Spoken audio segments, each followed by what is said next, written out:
नमस्कार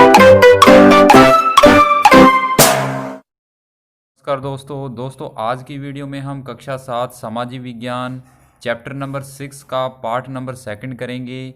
इस चैप्टर का एक पार्ट मैंने पहले अपलोड कर दिया है। अगर आपने इस पार्ट को नहीं देखा तो इस वीडियो के डिस्क्रिप्शन में उसका लिंक है, जहां से जाकर के आप उस पार्ट को देख सकते हैं। ये इस चैप्टर का यानी चैप्टर नंबर 6 का पार्ट नंबर 2 है, यानी कि इससे पहले वाला पार्ट अपलोड किया जा चुका है। तो आइए इस पार्ट को शुरू करते हैं। ये पार्ट है हम्पी, मसूलीपट्टनम और सूरत नज़दीक से एक नज़र, यहाँ से स्टार्ट। तो देखिए हम्पी की वास्तुकला का सौंदर्य। हम्पी जो नगर था, यानी एक नगर का नाम है। हम्पी नगर कृष्णा और तुंगभद्रा नदियों की घाटी में स्थित था। यह नगर 1336 में स्थापित विजयनगर साम्राज्य का केंद्र स्थल था। यानी कि पहले का जो एक नगर था जिसका नाम था हम्पी, वो कहाँ, किस साम्राज्य का केंद्र था? विजयनगर का। विजयनगर जो उस समय कर्नाटक में आता था, यानी दक्षिण भाग में आता था। हम्पी के शानदार खंडरों से पता चलता है कि उस शहर की जो किलेबंदी थी उच्च कोटि की थी, यानी कि किलों को चारों ओर से कवर किया जाता था ताकि दुश्मनों से रक्षा हो सके किले की। जैसा कि आप चित्र में देख रहे हैं, हम्पी के अहाते की टूटी हुई दीवार के बुर्ज का दृश्य, यानी ये हम्पी के नगर का एक किला है जहाँ का ये दृश्य है।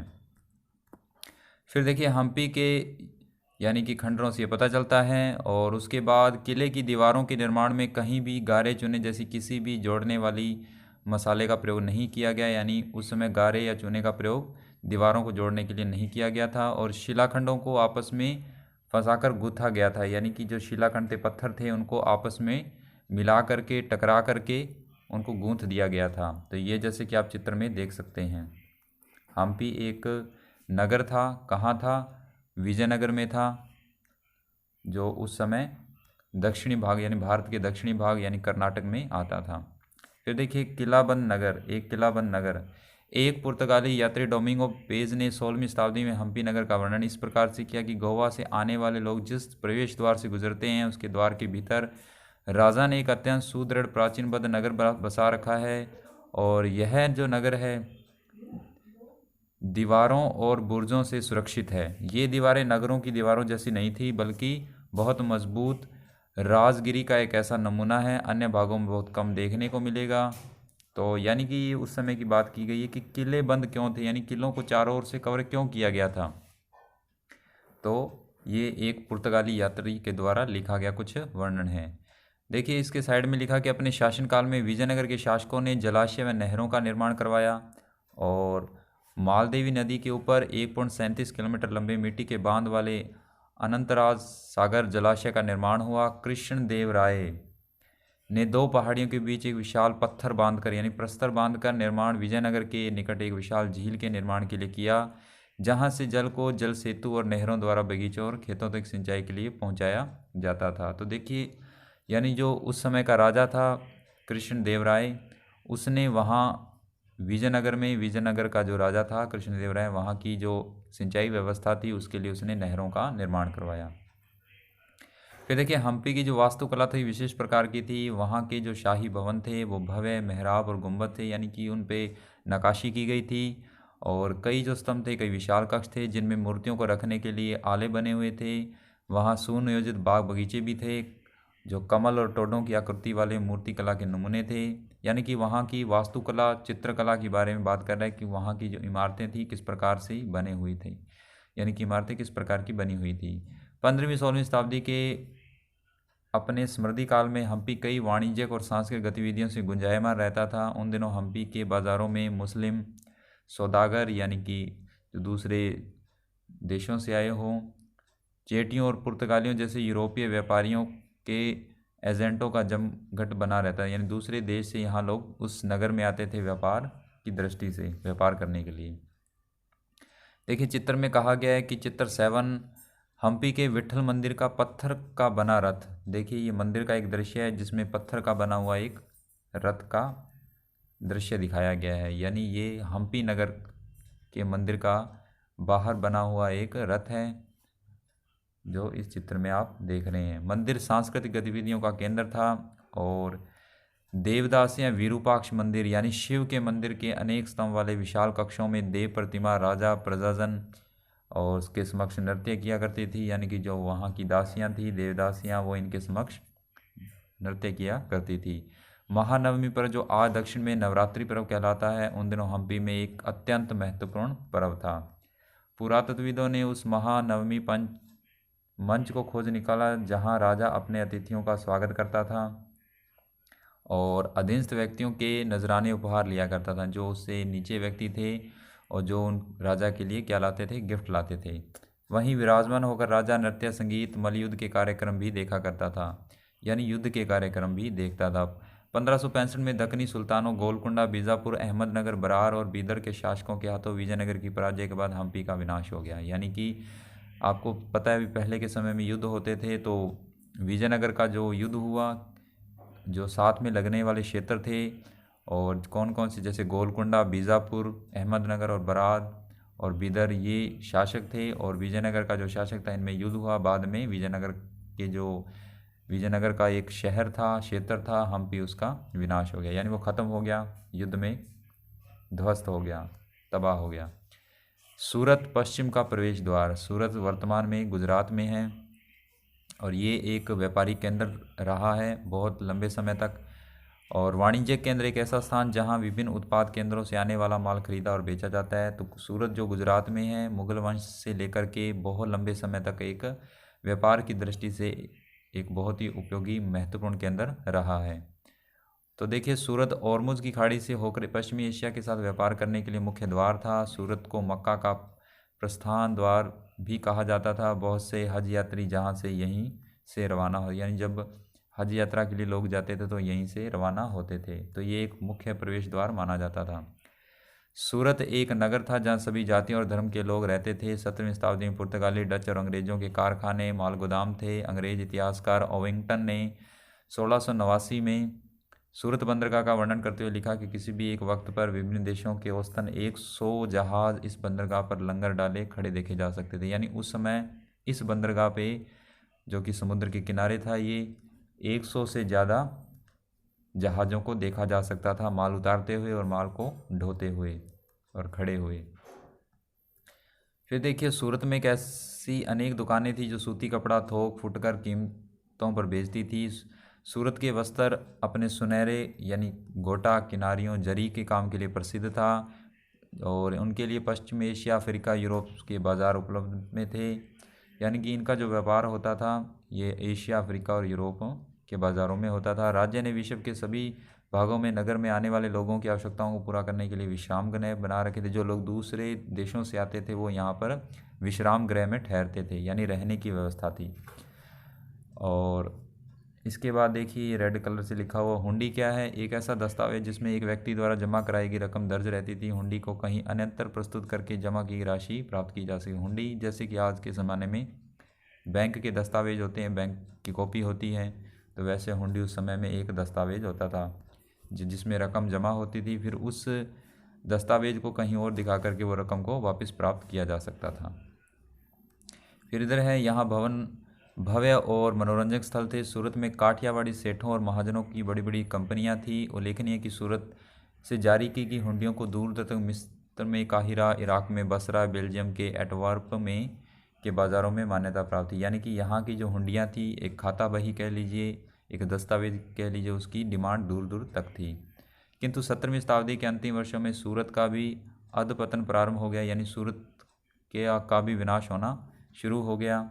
और इसके कई कारण थे। मुगल साम्राज्य के पतन के कारण बाज़ारों तथा उत्पादकता की हानि, पुर्तगालियों द्वारा समुद्री मार्गों पर नियंत्रण, मुंबई से प्रतिस्पर्धा और 1668 में अंग्रेजी ईस्ट इंडिया कंपनी ने अपना मुख्यालय स्थापित कर लिया था। ये कुछ इसके विनाश के कारण थे। आज सूरत एक महत्वपूर्ण व्यापार का केंद्र है, वर्तमान में भी है। फिर देखिए, जोखिम भरा दौर। मछलीपट्टनम के लिए चुनौती। मछलीपट्टनम भी समुद्र के किनारे एक बंदरगाह था, आंध्र प्रदेश में था उस समय। और फिर देखिए, मछलीपट्टनम कहाँ था? कृष्णा नदी के डेल्टा पर स्थित था। 17वीं शताब्दी में भिन्न भिन्न गतिविधियों का नगर था। हॉलैंड और इंग्लैंड दोनों देशों की ईस्ट इंडिया कंपनी ने मछलीपट्टनम पर नियंत्रण प्राप्त करने का प्रयत्न किया था, क्योंकि ये तब तक आंध्र तट का, यानी आंध्र प्रदेश, वर्तमान में आंध्र प्रदेश में ही है, आंध्र तट का सबसे महत्वपूर्ण पतन बन गया था। पतन यानी कि बंदरगाह बन गया था। मछलीपट्टनम का जो किला था हॉलैंड वासियों ने बनवाया था। मछुआरों का एक गरीब नगर। तो देखिए, अंग्रेजी ईस्ट इंडिया कंपनी ने गुमाश्ते, जो कि विलियम मैथवर्ल्ड ने 1620 ईस्वी में इन शब्दों में मछलीपट्टनम का वर्णन किया है। क्या किया कि यह गोलकुंडा का मुख्य बंदरगाह था और परम पूज्य ईस्ट इंडिया कंपनी अपना एजेंट रखती थी। एक छोटा नगर था, घना बसा हुआ था, बिना किसी चार दीवारी के खराब तरीके से बना हुआ था, न ही अच्छी तरह स्थित था। जल स्रोत खारे पानी के थे, यानी कि पानी की जो सप्लाई थी, पानी के जो स्रोत थे और वो भी खारे पानी के थे। पहले ये एक गरीब मछुआरा नगर था, यानी मछलीपट्टनम के बारे में कहा गया है, मछलीपट्टनम के बारे में कहा गया कि ये बहुत ही गरीब क्षेत्र था उस समय। किसने कहा? ये गुमास्ते विलियम मैथवर्ल्ड के द्वारा कहा गया। और जहाज़ों के लंगर डालने की सुविधा हो गई बाद में, व्यापारी लोग आकर रहने लगे। पहले गरीब था, बाद में धीरे धीरे विकसित होने लगा और हॉलैंड के निवासी इस तट पर आने लगे, उनके लिए निवास की व्यवस्था की गई थी। देखिए, गुमाश्ता क्या होता है? यूरोपीय ट्रेडिंग कंपनी की व्यापारिक गतिविधियों के प्रभारी अधिकारी को बोलते हैं, यानी उस समय के जो अंग्रेज़ अधिकारी थे और जो कंपनियों के बड़े अधिकारी थे उनको गुमाश्ता बोला जाता था। तो अंग्रेज, ये तो क्वेश्चन है। फिर देखिए, गोलकुंडा के कुतुब शाही शासकों ने कपड़ा, मसाला, अन्य चीज़ों की बिक्री पर शाही एकाधिकार कानून लागू किया। वहाँ की व्यापार पूंजी तरह ईस्ट इंडिया कंपनी के हाथों में न चला जाए। व्यापारी समूह गोलकुंडा के कुलीन, फारसी सौदागर, तेलुगु, चेटियार और यूरोपीय व्यापारियों ने नगर को घनी आबादी वाला और समृद्धशाली बना दिया, यानी इन लोगों ने आकर के इस मछलीपट्टनम को एक वापस समृद्धशाली बना दिया था। जब मुगलों ने गोलकुंडा तक अपनी शक्ति बढ़ाई तो उनके प्रतिनिधि सूबेदार मीर जुमला ने, जो कि समय एक सौदागर था, हॉलैंड वासियों और अंग्रेज़ों को आपस में भिड़ाना शुरू कर दिया। 1686-87 में मुगल बादशाह औरंगजेब ने गोलकुंडा को मुगल साम्राज्य में मिला लिया था, यानी गोलकुंडा भी उस समय एक बहुत ही समृद्धशाली था, लेकिन बाद में औरंगजेब के द्वारा उसे अपने राज्य में मिला लिया गया। तो ये था कुछ इसके अंदर बेसिक कॉन्सेप्ट। उसके बाद है कि यूरोपीय कंपनियों के सामने विकल्प ढूंढने की समस्या आ गई और उसके बाद पर्याप्त विकल्प नहीं थे उनके पास। और फिर राजनीतिक, प्रशासनिक, वाणिज्यिक भूमिकाएं जो अदा कर सके। कंपनी के व्यापारी बम्बई, कलकत्ता और मद्रास चले गए। मछलीपट्टनम अपने व्यापार और समृद्धि दोनों को ही खो बैठा। यानी पहले जितने भी ये क्षेत्र थे बहुत समृद्धशाली थे, लेकिन धीरे धीरे इनका पतन होने लगा। जैसे जैसे दूसरे विकसित क्षेत्र बनते गए वैसे वैसे इनका पतन होने लगा। नए नगर और व्यापारी, देखिए नए नगर बने कुछ। 16वीं-17वीं शताब्दी में यूरोप के देश व्यापारी उद्देश्यों से कपड़ा और मसाले की तलाश में लगे हुए थे। यूरोप और पश्चिमी एशिया दोनों लोकप्रिय हो गए। हॉलैंडवासी फ्रांसीसी वाणिज्य गतिविधियों का विस्तार करने के लिए ईस्ट इंडिया कंपनी बनाई। प्रारंभ में मुल्ला अब्दुल गफूर और बिरजी वोरा जैसे कुछ भारतीय व्यापारियों ने, जिसके पास बड़ी संख्या में जहाज थे, मुकाबला किया। यूरोपीय कंपनियों ने समुद्री जहाज पर नियंत्रण स्थापित करने के लिए नौशक्ति का प्रयोग किया और भारतीय व्यापारियों को अपने एजेंट के रूप में कार्य करने के लिए मजबूर कर दिया। और यानी कि कुछ भारतीयों ने ये उपयोग किया कि वो इन शक्तियों को बढ़ाए, लेकिन अंग्रेज़ों के द्वारा उनकी शक्तियों को वापस छीन लिया गया था। यानी कि वो व्यापार करना चाहते थे जैसे मसालों का है, कपड़ों का, लेकिन अंग्रेज़ों ने उनकी इस जो मांग थी उसको कम कर दिया था। वस्त्रों जैसी वस्तुओं की मांग में तेजी आ जाने से अधिकांश लोगों की कताई, बुनाई, धुलाई, रंगाई आदि का धंधा अपना लिया। इनमें शिल्पों का बहुत अधिक विस्तार हुआ। वस्त्रों के रंग रूप, डिज़ाइन में बहुत ज़्यादा विकास हुआ। उसके बाद किंतु इस काल में शिल्पकारों की स्वतंत्रता घटने लगी। जो शिल्पकार थे वो, उनकी जो कार्य करने की शैली थी वो कम हो गई थी।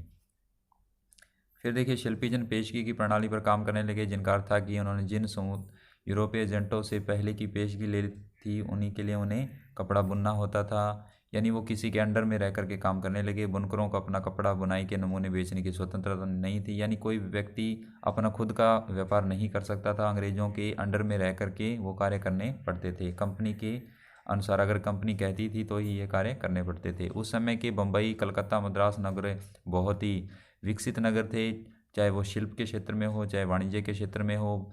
जब बुनकर जैसे जैसे कारीगर और सौदागर यूरोपीय कंपनियों द्वारा नए नगरों जैसे ब्लैक टाउन्स में स्थानांतरित हो गए। ब्लैक यानी कि देसी व्यापारी और शिल्पकार को इन ब्लैक टाउन्स में सीमित कर दिया गया।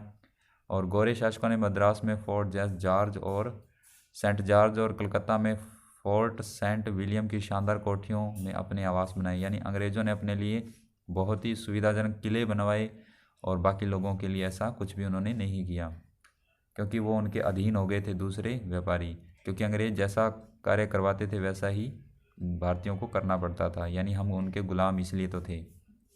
18वीं सदी में शिल्पकार और वाणिज्य की कहानी हम अगले वर्ष पढ़ेंगे। तो देखिए चित्र 8 के अंदर प्रारंभिक 19वीं शताब्दी के बम्बई के एक सड़क का चित्र है। देखिए उस समय का एक चित्र है और इसमें देखिए बम्बई की एक सड़क, बम्बई का एक बाज़ार का दृश्य है। लोग किस प्रकार से कार्य कर रहे हैं और ये देखिए कुछ बड़े लोग और कुछ भारतीयों से कार्य करवाया जा रहा है और जो प्रधान लोग हैं वो घूमते हुए अंग्रेज़ों के अंडर में। फिर देखिए वास्को डी गामा और क्रिस्टोफर कोलंबस। तो इसमें ये याद रखिए कि वास्को डी गामा था जिसने भारत की खोज की, और यानी कि एक समुद्री यात्रा के दौरान इसने भारत की खोज की, और क्रिस्टोफर कोलंबस ने उत्तरी अमेरिका की खोज की थी एक समुद्री यात्रा के दौरान। फिर भी पढ़ लेते हैं इसमें कुछ मेन पॉइंट जो हैं। तो देखिए 15वीं शताब्दी में यूरोपीय नाविकों द्वारा समुद्री मार्ग खोजने के कार्य किए गए। उनमें से अनेक नाविक भारतीय उपमहाद्वीप तक पहुंचने और खोजने और मसाले प्राप्त करने के इच्छुक थे। पुर्तगाली नाविक वास्को डी गामा अटलांटिक महासागर के साथ साथ यात्रा करते हुए कैप ऑफ गुड होप से निकलकर हिंद महासागर को पार करते भारत पहुंचा। उसने अपनी पहली यात्रा को पूरा करने में 1 वर्ष से भी अधिक समय लगाया। कहाँ पहुंचा? 1498 में कालीकट बंदरगाह पहुंचा और अगले वर्ष पुर्तगाल की राजधानी लिस्बन लौट गया। इस समुद्री यात्रा के दौरान उसने 4 में से 2 जहाज़ नष्ट हो गए थे उसके, यानी कि 4 जहाज़ थे उसके पास, 2 नष्ट हो गए, ख़त्म हो गए। 170 यात्रियों में से केवल 54 ही जीवित रहे। प्रत्यक्ष खतरों के बावजूद जो मार्ग खोले और खोजे गए वे अत्यंत ही लाभकारी सिद्ध हुए। अंग्रेज़, हॉलैंडवासी और फ्रांसीसी नाविकों ने उनका अनुकरण प्रारंभ कर दिया, यानी जो चीज़ें इसके द्वारा खोजी गई अंग्रेज़, फ्रांसीसी इनका पालन करने लगे। भारत पहुंचने के लिए समुद्री मार्गों की खोज का एक सुपरिणाम निकला जिसकी किसी ने आशा नहीं की। इटलीवासी क्रिस्टोफर कोलंबस ने भारत पहुंचने का मार्ग खोजने के लिए अटलांटिक महासागर को पार करके पश्चिम की ओर यात्रा करने का निश्चय किया और सोचा कि पृथ्वी गोल है, पश्चिम की ओर भारत पहुंचा जा सकता है। 1492 में वेस्ट इंडीज़ के तट पर पहुंचा। वेस्ट इंडीज़ का नाम इसी के कारण पड़ा और पीछे स्पेन, पुर्तगाल के नाविक और विजेता भी यहाँ आते रहे। उन्होंने मध्य और दक्षिण अमेरिका के बड़े भागों को अपने कब्जे में कर लिया और बाद में बस्तियाँ। ये देखिए ये है वास्को डी गामा, यानी कि ये भारत आया था। कहते हैं कि भारत की खोज इसके द्वारा की गई। कैसे की गई? यानी कि समुद्री रास्ते के दौरान जब हमारा दूसरे शासकों से जो समुद्र के पार थे उनसे व्यापार नहीं होता था, तो इसने कालीकट बंदरगाह में 1498 में ये पहली बार पहुंचा था और इसने मार्ग बताया था कि इस मार्ग से भारत पहुंचा जा सकता है। तो इसलिए कहते हैं कि इसने भारत की खोज की, यानी इसने मार्ग को बताया कि इस मार्ग से हम भारत पहुंच सकते हैं, किस महाद्वीप यानी किस मार्ग से भारत पहुंचा जा सकता है, ये चीज़ इसने बताई। इसके बाद काफ़ी है, जैसे एक और है क्रिस्टोफर कोलंबस। हालांकि इसने उत्तरी अमेरिका की खोज की थी, बाद में भारत भी आया था, तो इसने भी बताया कि भारत पहुंचने का मार्ग क्या है। ठीक है दोस्तों, तो इसके बाद तो क्वेश्चन आंसर हैं। तो ये वीडियो लेक्चर यहीं समाप्त होता है और इसके बाद इसके क्वेश्चन आंसर है जो हम इसके नेक्स्ट वीडियो लेक्चर में कंप्लीट करेंगे। तो आई होप जितना भी कंटेंट मैंने बताया आपके लिए बेनिफिट होगा। तो इसी उम्मीद के साथ अगर आपको वीडियो अच्छा लगे तो वीडियो को लाइक करें, ज़्यादा से ज़्यादा शेयर करें, कमेंट्स भी करें और इसी उम्मीद के साथ अपना ध्यान रखें, सुरक्षित रहें और धन्यवाद।